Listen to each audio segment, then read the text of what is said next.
Dear students, how are you? Hope all you are fine. Today I will discuss on how tense affects the verbs.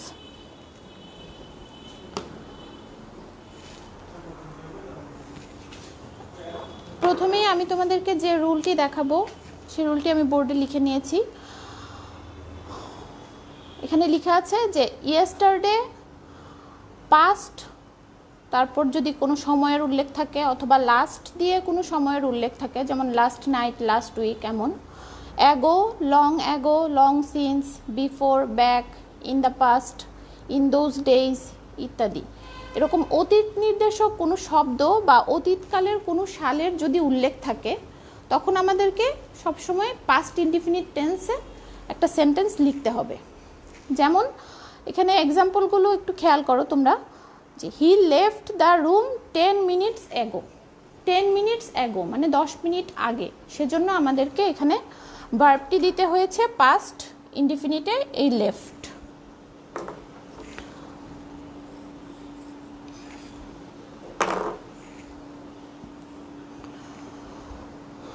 তারপরের সেন্টেন্সটিতে আমরা দেখতে পাচ্ছি যে in those days we were busy.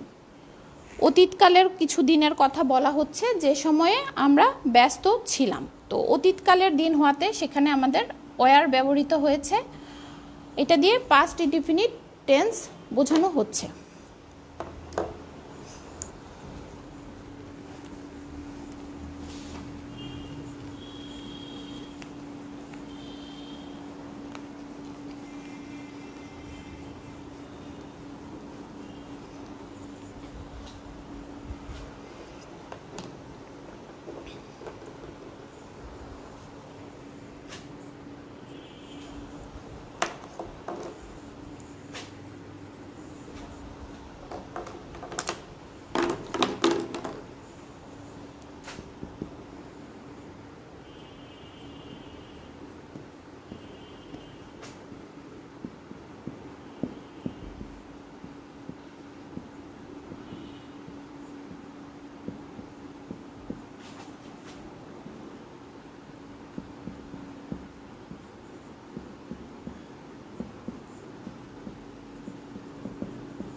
দ্বিতীয় রুলটিতে যেটি দেখাচ্ছি আমি সেটি হচ্ছে যে অতীতকালের চলমান কাজ বোঝালে পাস্ট কন্টিনিউয়াস টেন্স হয়। অতীতকালে কোনো একটি কাজ চলছিল, যে কাজটা রানিং ছিল, সেই রকম কোনো কিছু যদি বোঝায় তাহলে সেটা হবে পাস্ট কন্টিনিউয়াস টেন্সে। তো সাধারণত মানে মাঝে মাঝে দেখা যায় এরকম যে এই ধরনের বাক্যগুলোতে আমরা দেন বা অ্যাট দ্যাট টাইম এই ধরনের কোনো শব্দ থাকতে পারে।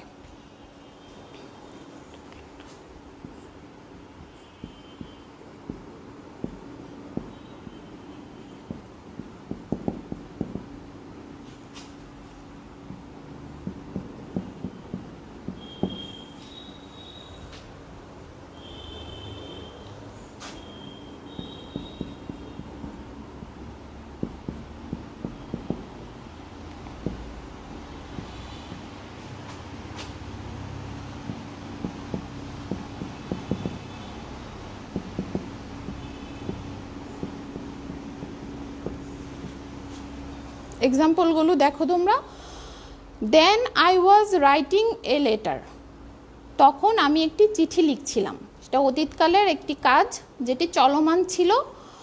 তার পরের সেন্টেন্সটিতে দেখা যাচ্ছে at that time I was sleeping in my room, ওই সময় আমি আমার রুমে ঘুমিয়েছিলাম। তো এগুলো দুটোই অতীতকালে দুটো চলমান কাজকে নির্দেশ করছে।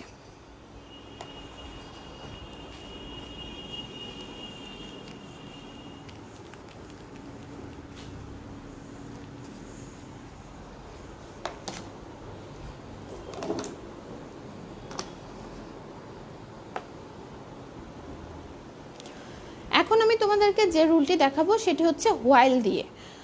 তো এখানে একটা বিষয় খেয়াল করো,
দুটো বাক্য আছে হোয়াইল দিয়ে, কিন্তু দুটো বাক্যর দিকে তোমরা ভালো করে তাকাও, দেখো যে দুটো বাক্য কিন্তু দুরকম। বিষয়টা হচ্ছে এখানে যে হোয়াইলের ঠিক পরেই যদি কোনো ভার্ব থাকে, গো একটি ভার্ব, তো এরকম যে কোনো ভার্ব যদি হোয়াইলের ঠিক পরেই থাকে, ধরো শূন্যস্থানটা হোয়াইলের পরে, তখন ভার্ব দিয়ে যদি আমাদেরকে শূন্যস্থানটা পূরণ করতে হয়, তাহলে আমাদেরকে সবসময়ই সেই ভার্বের সঙ্গে আইএনজি যুক্ত করতে হবে। While going to college I saw a dead cow. যখন আমি কলেজে যাচ্ছিলাম আমি একটি মৃত গরু দেখতে পেয়েছিলাম। এটা অতীতকালের একটি কথা, এখানে আমরা দেখতে পাচ্ছি স। আচ্ছা, কিন্তু হোয়াইলের ঠিক পরে যদি ভার্ব না থেকে, ধরো সাবজেক্ট আছে, তারপরে একটা শূন্যস্থান আছে, যেমন এই সাবজেক্টটি দেওয়ার পরে এই জায়গাটাতে আমাদের শূন্যস্থানটা যদি থাকতো, তাহলে আমাদেরকে কি করতে হবে, এখানে আমাদেরকে যেমন আগের সেন্টেন্সটিতে শুধু ভার্বের সাথে আমরা আইএনজি যুক্ত করেছি, কিন্তু এখানে আমাদেরকে কি করতে হবে, পাস্ট কন্টিনিউয়াস টেন্সে নিয়ে যেতে হবে।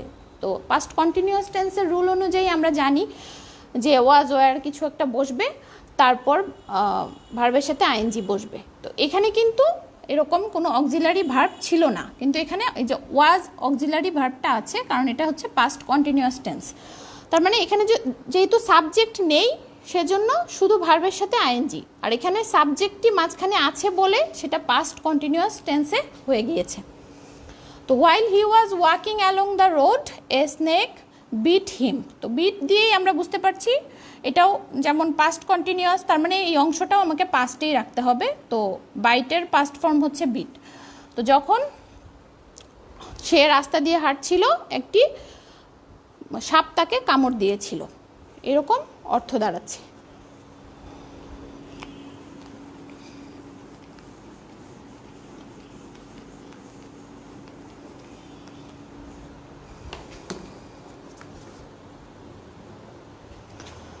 ফোর্থ যে রুলটি আমি তোমাদের দেখাচ্ছি সেটি হচ্ছে ইনফিনিটিভ। ইনফিনিটিভ কি তা তোমরা জানো যে টু এর পরে ভার্ব বসে, এই নিয়মটাকে ইনফিনিটিভ বলে। তো ইনফিনিটিভের ক্ষেত্রে কি হয়, ইনফিনিটিভের পূর্বে যদি কখনো গো থাকে, সেই গোটা সবসময় কন্টিনিউয়াস টেন্সের আকার ধারণ করে। যেমন গোয়িং হয়ে যাবে, কন্টিনিউয়াস টেন্সে আমরা জানি যে অবশ্যই আগে একটি অক্সিলারি ভার্ব ইউজ করতে হবে, এম ইজ আর হতে পারে, ওয়াজ ওয়ার হতে পারে, সেই অনুযায়ী আমাদেরকে বসিয়ে ভার্বের সাথে আইএনজি দিতে হবে। আমি এক্সাম্পল দিচ্ছি।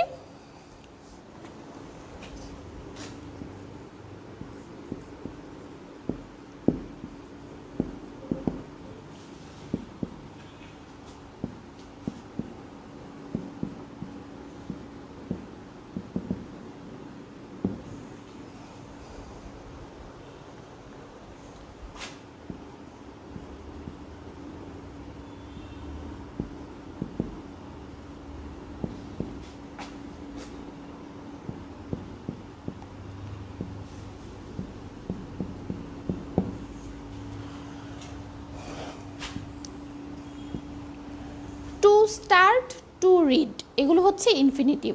তো ইনফিনিটিভের আগে যদি এরকম আমাদের থাকতো যে এই গো দেয়া ছিল প্রশ্নে, এরকম যদি কোনো কিছু থাকে, তো আমাদেরকে সেটাকে কন্টিনিউয়াস ফর্মে নিয়ে আসতে হবে। তো he is going to start a business, এরকম করে নিতে হবে আমাদেরকে। I am going to read a novel, সে একটি ব্যবসা শুরু করতে যাচ্ছে, আমি একটি উপন্যাস পড়তে যাচ্ছি, মানে কাজটা আমরা খুব শীঘ্রই শুরু করব এমন অর্থে বোঝাচ্ছে।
5 নাম্বার রুলটি দেখো, বাই দিস টাইম অথবা বাইয়ের পরে যদি কোনো সময়ের উল্লেখ থাকে, যেমন বাই মর্নিং, বাই সানডে, এরকম থাকলে সেন্টেন্সটি ফিউচার পারফেক্ট টেন্সে হয়।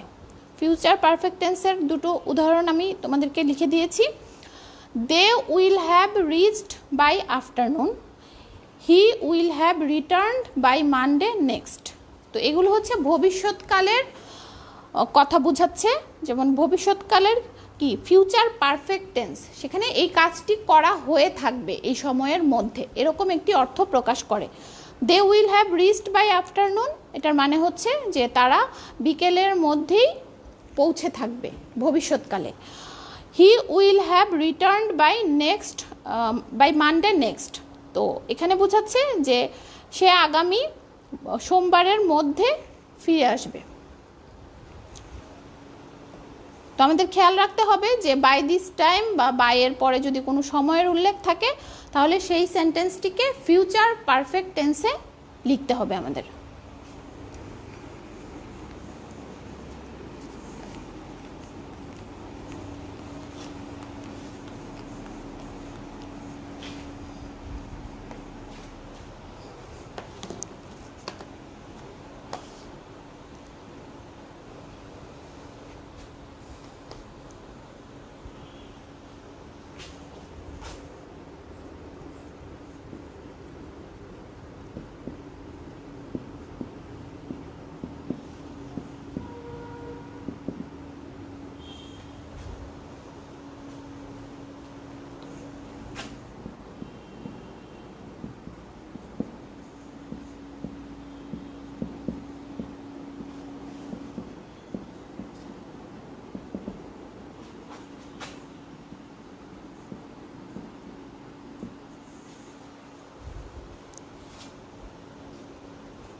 কোনো বাক্যে যদি টুমরো, নেক্সট বা কামিং দিয়ে যদি কোনো সময়ের উল্লেখ থাকে, যেমন হতে পারে নেক্সট মান্থ, কামিং ইয়ার, এগুলো যদি থাকে তাহলে আমাদেরকে সবসময় সেন্টেন্সটি ফিউচার ইনডিফিনিটে লিখতে হবে। যেমন I shall leave for Dhaka tomorrow, আমি ঢাকার উদ্দেশ্যে যাত্রা শুরু করব আগামীকাল। We shall visit the zoo next week, আগামী সপ্তাহে আমরা চিড়িয়াখানা চিড়িয়াখানায় ঘুরতে যাব, এরকম বোঝাচ্ছে। তো এগুলো আমাদের খেয়াল রাখতে হবে যে টুমরো বা নেক্সট বা কামিং এরকম কিছু বোঝালেই সেটা অবশ্যই ফিউচারের দিকে ইঙ্গিত করে এবং সেই সেন্টেন্সটি ফিউচার ইনডিফিনিটে লিখতে হয়।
কম্পাউন্ড বা কমপ্লেক্স সেন্টেন্সের একটি ভার্ব যদি পাস্ট ইনডিফিনিট টেন্সে হয়, সেটা ফাইনিট ভার্ব বা সমাপিকা ক্রিয়া বোঝাচ্ছে। যে সমাপিকা ক্রিয়ায় আমরা জানি যে পরিপূর্ণ অর্থ প্রকাশ করে যে ভার্ব, সেটিকেই ফাইনিট ভার্ব বা সমাপিকা ক্রিয়া বলে। তো যদি একটি ভার্ব ফাইনিট হয়, তাহলে এই সেন্টেন্সের যে অপর ভার্বটি থাকবে সেটিও ফাইনিট হবে, এবং সেটি কি হবে? পাস্ট ইনডিফিনিটে। তো এখানে দেখা যাচ্ছে যে the boy finished his work, এই সেন্টেন্সটি কম্পাউন্ড সেন্টেন্স। কম্পাউন্ড সেন্টেন্সের নিয়মে তোমরা জানো যে কম্পাউন্ড সেন্টেন্স হচ্ছে এমন সেন্টেন্স যেখানে ধরো দুটো কাজ বোঝাবে, কিন্তু দুটো কাজ একটি অপরটির উপরে নির্ভরশীল না, প্রত্যেকটা জিনিসই সেপারেট থাকবে এখানে। যেমন the boy finished his work, এটা একটা আলাদা সেন্টেন্স, এবং আমরা যদি বলতাম যে হি ওয়েন্ট টু প্লেগ্রাউন্ড, এটাও একটি আলাদা সেন্টেন্স। তো এখানে দুটো সেন্টেন্সকে অ্যান্ড শব্দটি দিয়ে এক করা হয়েছে। এখানে দুটো সেন্টেন্সেরই আলাদা অর্থ রয়েছে, এরা একে অপরের উপর নির্ভরশীল না, প্রত্যেকেই নিজের অর্থ নিজেই প্রকাশ করতে পারে। তো the boy finished his work, ছেলেটি তার কাজটি শেষ করেছিল, এবং ওয়েন্ট টু দ্য প্লেগ্রাউন্ড, এবং খেলার মাঠে গিয়েছিল। তো এখানে ফিনিশড পাস্ট ইনডিফিনিটে আছে, স্বভাবতই এখানে ওয়েন্ট পাস্ট ইনডিফিনিটেই থাকবে, কেননা আমরা পাস্ট থেকে কখনো চেঞ্জ করে এটাকে প্রেজেন্ট বা ফিউচারে আনতে পারবো না। পাস্ট থাকলে আমাদেরকে সবসময় পাস্টেই থাকতে হবে। When he reached home it began to rain, এটা একটা কমপ্লেক্স সেন্টেন্স। তো এখানে দেখা যাচ্ছে যে এই সেন্টেন্সটি ওই সেন্টেন্সটির সাথে রিলেটেড, একজন আরেকজনের উপর অর্থ প্রকাশ করার জন্য নির্ভরশীল। এটা আগের সেন্টেন্সটির মতো যে নিজের অর্থ নিজেই প্রকাশ করতে পারছে তা না, একে অপরের উপর নির্ভরশীল হয়ে একটি পরিপূর্ণ অর্থ প্রকাশ করছে। তো হোয়েন হি রিচড হোম, যখন সে বাড়ি পৌঁছেছিল, ইট বিগেন টু রেইন, বৃষ্টি শুরু হয়ে গিয়েছিল। তো এখানে দুটো কাজ হয়েছে, যে বাড়ি পৌঁছার পরে বৃষ্টি শুরু হয়েছে। তো রিচড যেমন পাস্ট ফর্মে আছে, পাস্ট ইনডিফিনিট, তো বিগেনও পাস্ট ইনডিফিনিট ফর্মে আছে। তো আমাদের খেয়াল রাখতে হবে এটাই, যে কম্পাউন্ড বা কমপ্লেক্স সেন্টেন্সের একটি ভার্ব যদি পাস্ট ইনডিফিনিটে হয়, অপরটিও পাস্ট ইনডিফিনিটেই হবে, সেটাকে কোনো রকম চেঞ্জ করা যাবে না।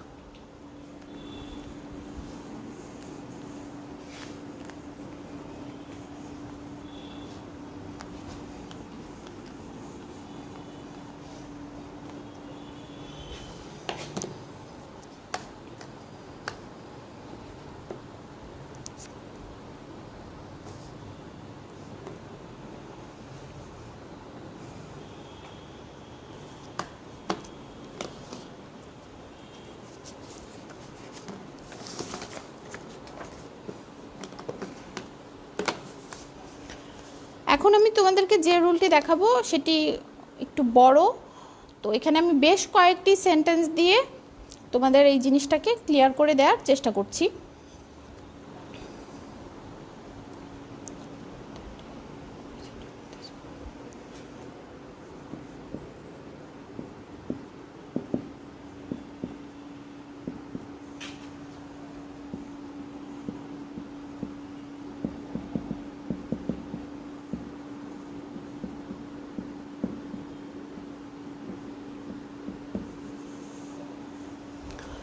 এখানে দুটো ক্লজ আছে, দ্যাটের আগে একটি ক্লজ এবং দ্যাটের পরে আরেকটি ক্লজ। তো এখানে তোমরা খেয়াল করো যে দ্যাটের ঠিক আগের যে ক্লজটি হি সেইড, তার মানে আমরা দেখতে পাচ্ছি এটা অতীতকালের কোনো কিছু নির্দেশ করছে, সে বলেছিল। তো এরকম যদি থাকে যে দ্যাটের পূর্বের ক্লজটি পাস্ট ইনডিফিনিটে আছে, তাহলে পরের ক্লজটি কি হবে? সে পরের ক্লজটি অবশ্যই পাস্ট পারফেক্টে হবে। যেমন হ্যাড ভিজিটেড, এটা দেখে তোমরা বুঝতে পারছো যে এটা হচ্ছে পাস্ট পারফেক্টের একটি sentence. He had visited Taj Mahal, সে বলেছিল যে সে তাজমহল ঘুরে এসেছে, এরকম এসেছিল, যেটা পাস্টকে নির্দেশ করছে। তো আমাদের যে জিনিসটা খেয়াল রাখতে হবে যে দ্যাটের আগের অংশ যদি পাস্ট ইনডিফিনিটে হয়, তাহলে দ্যাটের পরের অংশ পাস্ট পারফেক্টে হবে। আমি আবার বলছি যে দ্যাটের আগের অংশ বা আগের ক্লজটি যদি পাস্ট ইনডিফিনিটে হয় তাহলে দ্যাটের পরের অংশ বা পরের ক্লজটি পাস্ট পারফেক্টে হবে।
আচ্ছা, এই সেন্টেন্সটিতে দেখতে পাচ্ছি যে আমরা দুটো কাজ বোঝাচ্ছে। The sailors had sailed away to the south, এই অংশটি হচ্ছে একটি বাক্য। Until they arrived in the sea, তো এখানে আরেকটি অংশ বোঝাচ্ছে, সেটা হচ্ছে they arrived in the sea. দুটো আলাদাভাবে অর্থ প্রকাশ করছে, আগে এবং পরে। এখানে বোঝাচ্ছে যে নাবিকেরা উত্তর দিকে যাচ্ছিল। কতক্ষণ পর্যন্ত তারা গেল? যতক্ষণ না পর্যন্ত তারা সমুদ্রে গিয়ে প্রবেশ করলো। তো অবশ্যই তাদের যাওয়াটা আগে হয়েছে এবং তারা সমুদ্রে প্রবেশ করেছে পরে। তো যে কাজটি আমাদের আগে হবে সেই কাজটি হবে পাস্ট পারফেক্টে। এই অংশটি তারা উত্তর দিকে যাচ্ছে, এই অংশটি আগে হয়েছে, সেজন্য হ্যাড সেইলড পাস্ট পারফেক্টে হয়েছে। এবং তারা কতক্ষণ পর্যন্ত গেল? যতক্ষণ পর্যন্ত না তারা সমুদ্রে পৌঁছালো। তো সমুদ্রে পৌঁছানোর কাজটা পরে হয়েছে, তো সেই কাজটা পরে হওয়াতে এটা হবে পাস্ট ইনডিফিনিটে, যে দে অ্যারাইভড। তার মানে এখানে নিয়মটি হচ্ছে আমাদের এরকম যে দুটো কাজ যদি বোঝায় তাহলে যে কাজটি আগে হয়েছে সেই কাজটিতে পাস্ট পারফেক্ট টেন্স ইউজ হবে এবং যে কাজটি পরে হয়েছে সেটিতে পাস্ট ইনডিফিনিট টেন্স ইউজ হবে।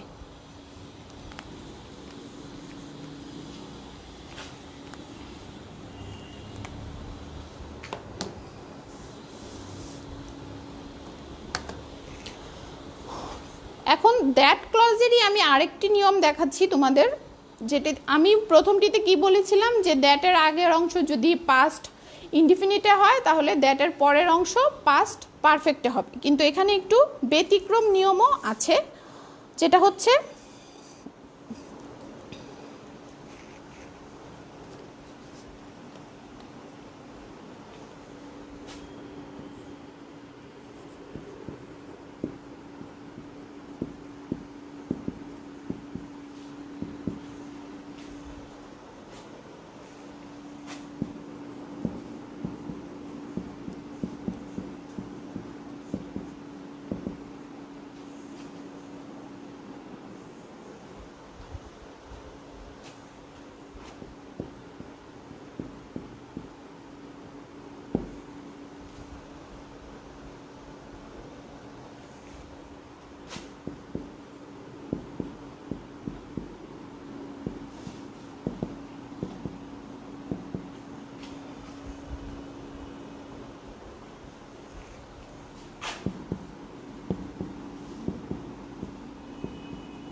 এই দুটো বাক্যেও আমরা দ্যাট ক্লজটি দেখতে মানে দ্যাট শব্দটি দেখতে পাচ্ছি, যার আগে একটি ক্লজ আছে এবং পরে একটি ক্লজ আছে। প্রথমের সেন্টেন্সটিতে আমি যে নিয়মটি বলেছিলাম সেটি হচ্ছে যে দ্যাটের আগের ক্লজটি যদি পাস্ট ইনডিফিনিটে হয় তাহলে পরের অংশটি পাস্ট পারফেক্টে হবে। কিন্তু এখানে দেখা যাচ্ছে যে দুটো সেন্টেন্সই the man said, the teacher said, দুটোই পাস্ট ইনডিফিনিটে আছে। কিন্তু তারপরেও দ্যাটের যে পরের অংশ বা ক্লজটি যে he never eat anything for luncheon, আবার নেক্সট যে সেন্টেন্সটি আছে সেটিতে লেখা আছে যে the earth goes round the sun, দুটোতেই প্রেজেন্ট ইনডিফিনিট বোঝাচ্ছে। কিন্তু কেন সেটা? তো এটার নিয়মটা হচ্ছে যে নর্মালি দ্যাটের আগে পাস্ট থাকলে দ্যাটের পরে পাস্ট পারফেক্ট হবে। কিন্তু যদি এরকম হয় যে দ্যাটের পরের অংশটি দিয়ে কোনো হ্যাবিট বা ইউনিভার্সাল ট্রুথ বোঝাচ্ছে, যেমন he never eat anything for luncheon, সে কখনোই লাঞ্চিয়নে মানে লাঞ্চের টাইমে কিছু খায় না, এটা তার একটা হ্যাবিট। আবার পরের সেন্টেন্সটিতে দেখা যাচ্ছে the earth goes round the সান, তো পৃথিবী সূর্যের চারদিকে ঘুরে। তো এটা একটা হচ্ছে হ্যাবিট আর একটা হচ্ছে ইউনিভার্সাল ট্রুথ। যদি এরকম কিছু থাকে তাহলে সেই নিয়মটি এখানে কার্যকর হবে না, বরং এখানে এইভাবে দেখা যাচ্ছে যে আমাদেরকে প্রেজেন্ট ইনডিফিনিটে রেখে সেন্টেন্স কমপ্লিট করতে হবে। তো তোমরা বিষয়টা খেয়াল করো, নর্মালি দ্যাটের আগের অংশ পাস্টে হলে, পাস্ট ইনডিফিনিটে হলে পরের অংশ পাস্ট পারফেক্টে হবে, এটাই রুল। কিন্তু যদি পরের অংশটি দিয়ে কোনো হ্যাবিট বা ইউনিভার্সাল ট্রুথ বোঝায় তাহলে সেটি পাস্ট পাস্ট পারফেক্টে না হয়ে প্রেজেন্ট ইনডিফিনিটে হয়ে যাবে।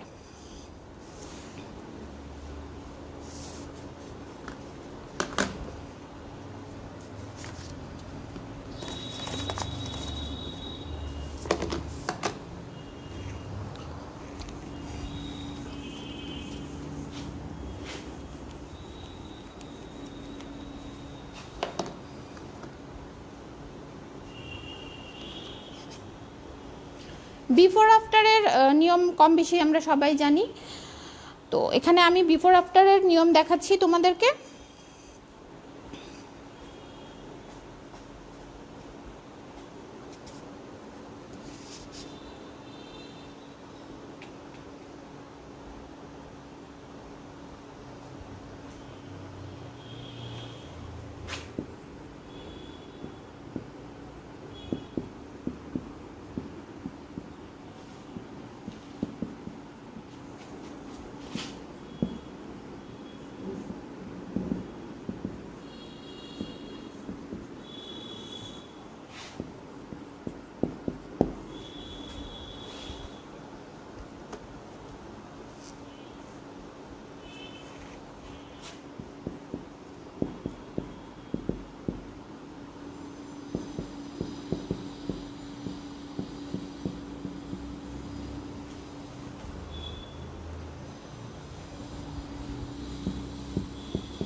আফটার এবং বিফোর,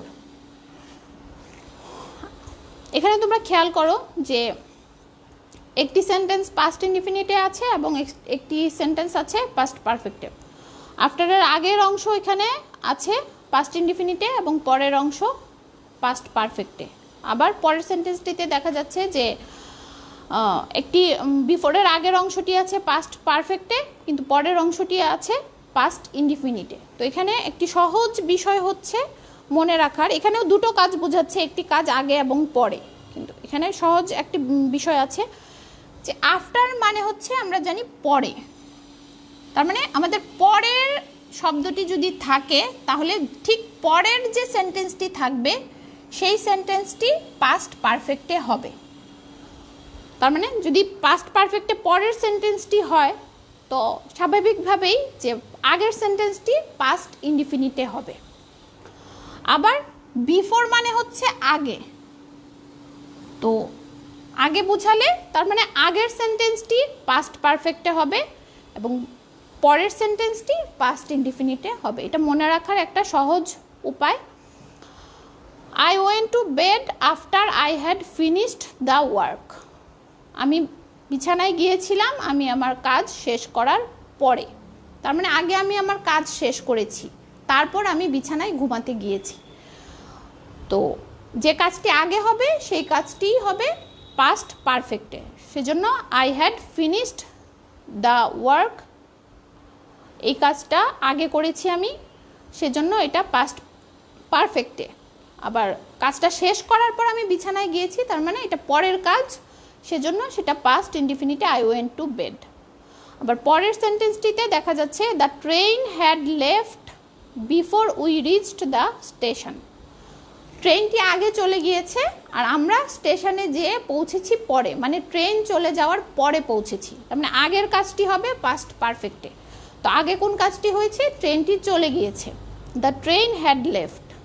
তারপরে কোন কাজটি হয়েছে? যে আমরা যেয়ে পৌঁছেছি স্টেশনে।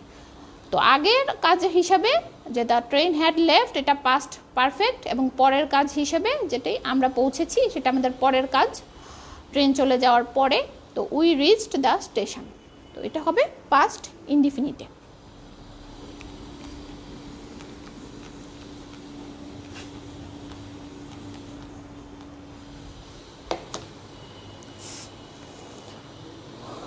আজকে সর্বশেষ যে রুলটি আমি তোমাদেরকে দেখাচ্ছি সেটি হচ্ছে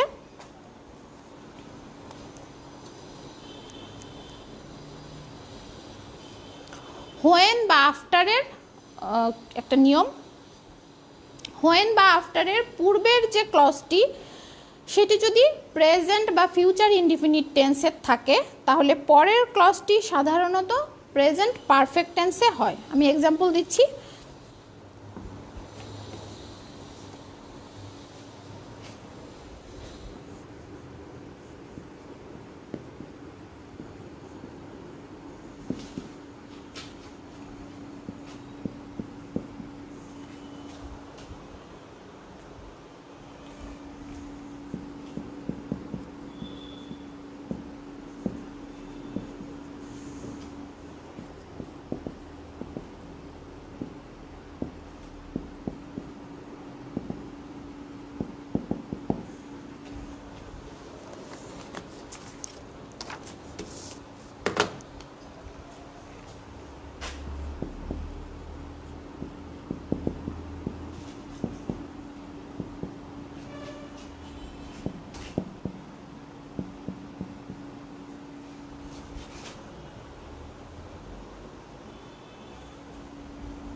এখানে দেখো হোয়েন এবং আফটার দুটো শব্দ আছে ঠিক মিডিলে।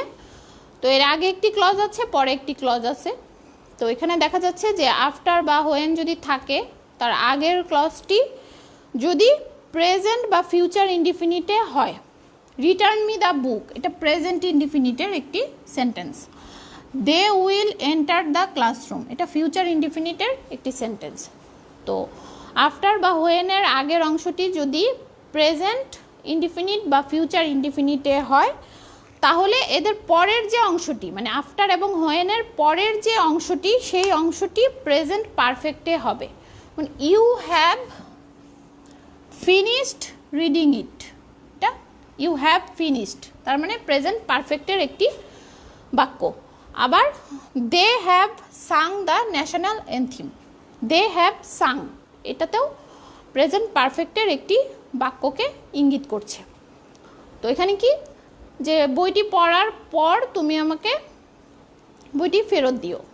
আবার তারা ক্লাসরুমে প্রবেশ করবে কখন? তারা জাতীয় সঙ্গীত গাওয়ার পর। তো আমাদের রুলটি যেটি খেয়াল রাখতে হবে যে আফটার বা হোয়েনের পূর্বের অংশ বা পূর্বের ক্লজ যদি প্রেজেন্ট ইনডিফিনিট বা ফিউচার ইনডিফিনিট টেন্সে হয় তাহলে আফটার বা হোয়েনের পরের অংশটি সবসময় প্রেজেন্ট পারফেক্টে হবে। এটি হচ্ছে নিয়ম।